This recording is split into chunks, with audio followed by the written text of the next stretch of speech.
अस्सलाम वालेकुम। डॉक्टर महमूद की तरफ से आज जो मैं वीडियो आपके लिए लेके पेश आया हुआ हूँ वो प्रेगनेंसी में ब्लड प्रेशर का बढ़ जाना ये बहुत कॉमन है हमारे यहाँ।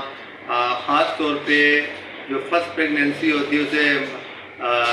प्राइमरी ग्रेविडा कहते हैं, जो एक से ज़ायद प्रेगनेंसी होती है उसे मल्टी ग्रेविडा कहते हैं। तो बाज़ पेशेंट तो ऐसे भी होते हैं कि जो ऑलरेडी ब्लड प्रेशर की मरीज़ा होती है। बाज़ पेशेंट ऐसे भी होते हैं कि जिनको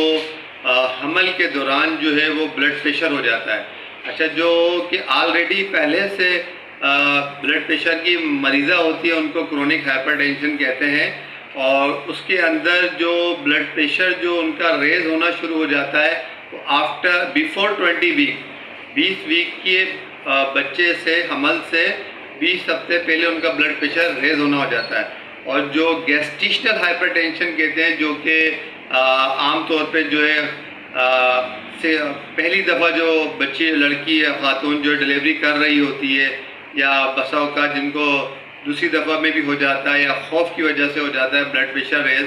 उसको गैस्ट्रेशनल हाइपरटेंशन कहते हैं। वो आम तौर पे जो है 20 वीक के बाद होता है और उसके अंदर पेशाब में चर्बी आ रही होती है, जिसे हमारी लुगत में मेडिकली प्रोटीनूरिया कहते हैं।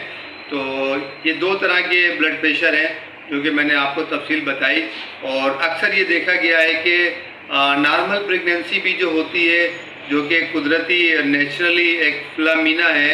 एक मैकेनिज़्म है कि जिसकी वजह से बच्चा ऑटोमेटिकली जो है माँ के मदर रहम से बाहर आ जाता है। लेकिन आखिर जब उसको लेबर रूम में मरीज़ को लेके जाया जाता है मरीज़ा को, तो उस दौरान उनका ब्लड प्रेशर हाई हो जाता है एक खौफ की वजह से, अनजाने फियर की वजह से, जिसकी वजह से पेशेंट जो है वो नॉर्मल डिलीवरी वाला पेशेंट जो है वो सीज़र की तरफ चला जाता है। और उस दौरान अगर उसको झटके आ जाए तो उसको एक्लेम्सिया भी कहते हैं हमारी लुगत में, और अगर उसको ब्लड प्रेशर हाई हो जाए तो उसे प्री एक्लेम्सिया भी कहते हैं हमारी लुगत में। तो दोनों ही सूरत में नॉर्मल जो डिलीवरी का जो अमल है वो जो है वो रुक जाता है और पेशेंट जो है वो इमरजेंसी की तरफ चला जाता है, यानी कि सीजरियन हो जाता है, सी सेक्शन कहते हैं। आम तौर पे ये है कि ब्लड प्रेशर की दवाई के हवाले से ये है कि प्रेगनेंसी के अंदर जो है एसी इनहिबिटर है और क्लोरथायाजिड है और A2A ब्लॉकर जो हैं ये कंजेनाइटल इफ़ेक्ट करते हैं बच्चे पे डायरेक्टली, जो है उसकी ग्रोथ को रिटार्डेशन करते हैं और बहुत सारे बच्चे के अंदर जो है डिफेक्ट पैदा करते हैं। तो नॉर्मली ये प्रोहिबिटेड होते हैं, मना होते हैं, और बहुत सारे डॉक्टर्स ऐसे भी हैं जो क्विक डॉक्टर हैं वो दे रहे होते हैं ड्यूरिंग प्रेगनेंसी पीरियड। अब उसमें जो वो दवाइयाँ जो कि लाइसेंस्ड है, जो कि FDA अप्रूव्ड है और जो प्रेगनेंसी में दे सकते हैं, उनके मैं आपको जेनरिक नेम बताता हूँ। मीटोप्रोलोल देते हैं और जो उसके साथ साथ एटिनोलोल देते हैं और लेबिटोलोल देते हैं, मिथाइल डोपा, ये वो सारी ड्रग्स हैं जो सेफेस्ट हैं। और ये पेशेंट की एज और पेशेंट के ब्लड प्रेशर के लेवल के हिसाब से हम इसकी डोज जो है वो एडजस्ट करते हैं। और साथ साथ में जो है पेशेंट की जो है लाइफ स्टाइल मॉडिफिकेशन कि भाई साल्टिश चीज़ें नहीं खानी है, लो फैट डाइट खाना है। अगर पहली प्रेगनेंसी है तो उसे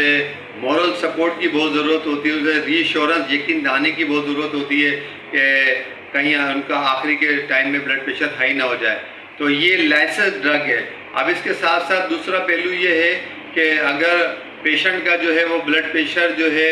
159 है और ऊपर का और नीचे का डायस्टोलिक जिसको कहते हैं वो 101 है, ब्लड प्रेशर हाई जा रहा है, और साथ साथ में जो है इसके साथ साथ में जो है वो गाय बगाए जो है वक्तन फवक्तन पेशेंट के जो है बढ़ता जा रहा है, जैसे जैसे वीक बढ़ रहे हैं। तो उस दौरान हम 28वें हफ्ते में, 30वें हफ्ते में, 32वें हफ्ते में और 34वें हफ्ते में जो है पेशेंट का जो है अल्ट्रासाउंड करवाते हैं। उसके अंदर बच्चे की ग्रोथ देखते हैं, नशोनुमा देखते हैं, और साथ साथ में बच्चा जिस झिल्ली के अंदर महफूज होता है उसमें फ्लूइड होता है, अल्लाह ताला ने रखा है, उसको एमनियोटिक फ्लूइड कहते हैं, वो भी देखते हैं। और साथ साथ में हम जो माँ के साथ जो शरियान कनेक्ट होती है, अम्बिलिकल आर्टरी होती है, उसकी भी असेसमेंट करते हैं कि आया कि बच्चे को पूरी सर्कुलेशन के साथ खून पहुंच रहा है नहीं पहुंच रहा है, और साथ साथ में बच्चे की दिल की धड़कन भी देखी जाती है, जिसे कार्डियोटोम्फोग्राफी कहते हैं हमारी लोगत के अंदर, CTG भी कहते हैं। तो ये देखी जाती है। अगर इन केस ऑफ इस दौरान ब्लड प्रेशर जो है वो हाई जा रहा है, 159 बटा जो है 109 एंड 10 की तरफ जा रहा है, हाई ब्लड प्रेशर जा रहा है, और साथ में यूरिन टेस्टिंग के अंदर प्रोटीनूरिया आ रहा है यानी कि चर्बी आ रही है, तो ब्लड प्रेशर पेशेंट जो है विल गो ऑन सीजर में चला जाता है due to preeclampsia, high blood pressure की वजह से। तो उसके बाद में जो है पोस्ट नेटली जो है उसको जाहिर सी बात है कि उसका डिप्रेशन का भी ऐसे मरीज शिकार हो जाता है, आमतौर पे ये देखा गया है। और उसके साथ साथ जो है उसको फिर एंटी डिप्रेसेंट भी देनी पड़ती है, और साथ साथ में पोस्ट नेटली यानी कि बच्चा डिलीवरी के बाद भी उसका 2 से 3 दिन तक ब्लड प्रेशर मॉनिटर करना पड़ता है इन्हीं अद्वियात के ज़रिए। तो कहने की बात ये है, असल जो थीम ये है कि जो ये एंटीनेटल पीरियड, जो प्रेगनेंसी जब शुरू हो जाती, हमल के दिन शुरू हो जाते हैं, जब से पेशेंट को चाहिए जो जिसकी फर्स्ट डिलीवरी है प्रॉपर तरीके से अपना एंटीनेटल चेकअप करवाएं, ब्लड प्रेशर को मेंटेन रखें, काम रहें, खुशगवार रहें, किसी किस्म का खौफ नहीं रखें और किसी किस्म के तनाव में, जहनी दबाव में ना आए। मॉरल सपोर्ट की ज़रूरत होती है, शौहर के मॉरल सपोर्ट की ज़रूरत होती है, शौहर के बहन भाई रिश्तेदार और लड़की के बहन भाई रिश्तेदार, उन सब की मॉरल की सपोर्ट की ज़रूरत होती है, ताकि पेशेंट का सब चीज़ें, बच्चे की जो फिज़िकल अंदर से जो ग्रोथ है वो नॉर्मली ही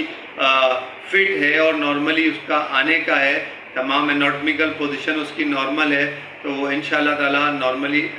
ऑटोमेटिकली इंडक्शन हो जाएगी, उनकी डिलीवरी हो जाएगी। अगर उन्होंने सर पे किसी किस्म का तनाव ले लिया, टेंशन ले लिया, दबाव ले लिया, तो वो सीज़र की तरफ चले जाएगी। सीज़र में फिर बहुत सी साइड इफ़ेक्ट्स भी होते हैं, फिर लिमिटेशन ऑफ दी किड्स भी हो जाती है, और साथ साथ में जो है दोबारा हर्निया के चांसेस भी होते हैं, जहाँ से कट हुआ है वहाँ दोबारा हर्निया भी हो सकता है। सेकेंड प्रेगनेंसी में कम से कम 4 साल का गैप देना नहायत ज़रूरी है। 4 साल में जाके मरीज़ा की जो है सेहत बहाल होती है, और तीसरी प्रेगनेंसी में कम से कम जो है वो 4 साल का गैप देना ज़रूरी है। जो सिज़ेरियन मदर होती है उनके 3 से 4 बच्चे वो डिलीवर कर सकती है सीज़र के ज़रिए, और उसमें उसकी जो सेहत की बाली का जो टाइम फ्रेम है फर्स्ट से सेकंड, वो 4 साल पे मुहित है। इस दौरान उनको बहुत अच्छी खुराक लेनी पड़ती है, और अगर आप चाहते हैं कि तमाम चीज़ें आपकी नॉर्मल हैं और आप ब्लड प्रेशर में नहीं जाएं, असेंशियल हाइपरटेंशन की तरफ नहीं जाएं, और आप ऑलरेडी पहले से ब्लड प्रेशर के मरीज़ा नहीं हैं, तो आपको चाहिए कि अपने जहन को पुरसकून रखें। किसी भी किस्म का जो ख्यालात आ रहे हैं या नेगेटिव ख्यालात की बौछार सर में आ रही है, उसको आप नेगलेक्ट करें और अपने आप को पॉजिटिव मनफी जहन रखें, ताकि जो आने वाला बच्चा है वो नेचुरल मैकेनिज़्म के ज़रिए नॉर्मल डिलीवरी के ज़रिए आए। उम्मीद करता हूँ कि मेरी ये वीडियो आपको पसंद आई होगी। अगर ये पसंद आई है तो इसको लाइक भी कीजिएगा और इससे आगे शेयर भी कीजिएगा, और डॉक्टर महमूद के चैनल को ज़रूर सब्सक्राइब कीजिएगा। फिर दोबारा नई वीडियो के साथ हाजिर होंगे। जब तक के लिए अल्लाह हाफ़िज़।